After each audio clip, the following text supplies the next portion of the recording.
روز آخر به تلفن‌های موبیلی شهروندان رقم‌های بیگانه از خارج کشور زنگ می‌زند. در حالت زنگ را برداشتن مشتری در توازنش از 3 تا 5 سامانی کم شده است. بختیار مومنوف دانشجو میباشد. او میگوید که سنه 31 اکتبر انیخترش 2 روز قبل به او از گرجستان زنگ شد. وقتی خودش دوباره رقم بیگانه را میچیند از توازن تلفنش 3 سامانی کم میشود.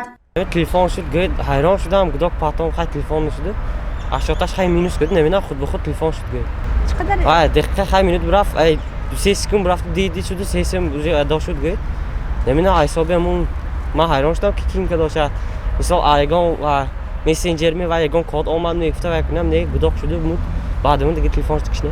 این زنگ‌های غیر انتظاری شبه انگیز می باشد. جهانگیر میرسلیموف خبرنگاری آزاد است. او میگوید که این حالت با او نیز رخ داده است.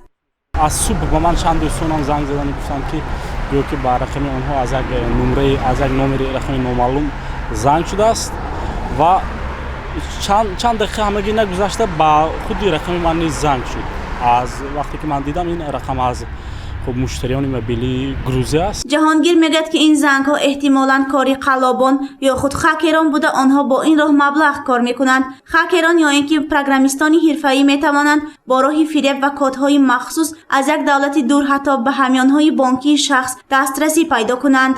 وای زنگ زد و خاموش کرد.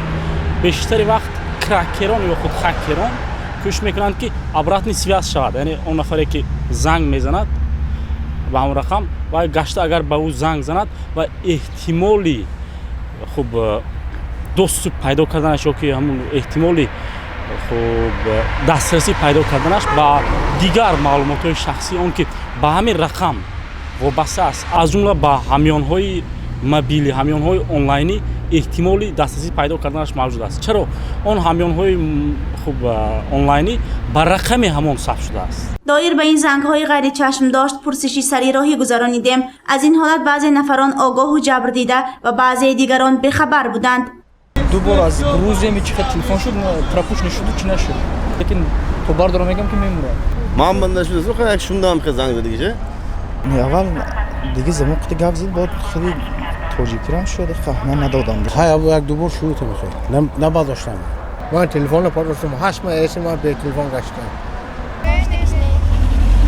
من به تلفن میشد من که همین زنگ انتظار نیستم من هم توپی نمیگیرم. اگر گشته زنگ زنید شما برگشته به همون رقم شما زنگ زد و از صورت حساب شما طبیعی است که مثلا مبلغ میگیرد یک اندازه و از همین حساب اونها کار میکنند. یعنی الگوریتمی که اونها یک سخمی مخصوص دارند اون کرکران هستند یا که دیگر چیو یک سخمی مخصوص دارند در یک فرصت کوتاه با میلیون ها نفر زنگ میزنند و همش یک الگوریتمی تیار خودش میکند.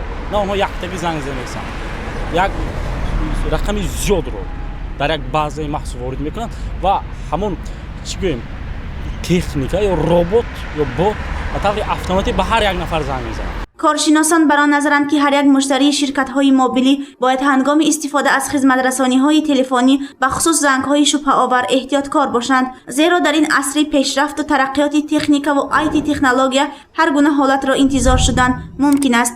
گزارشی سومن حمیدی و نسیم رحیموف برای برنامه اطلاعاتی خبر.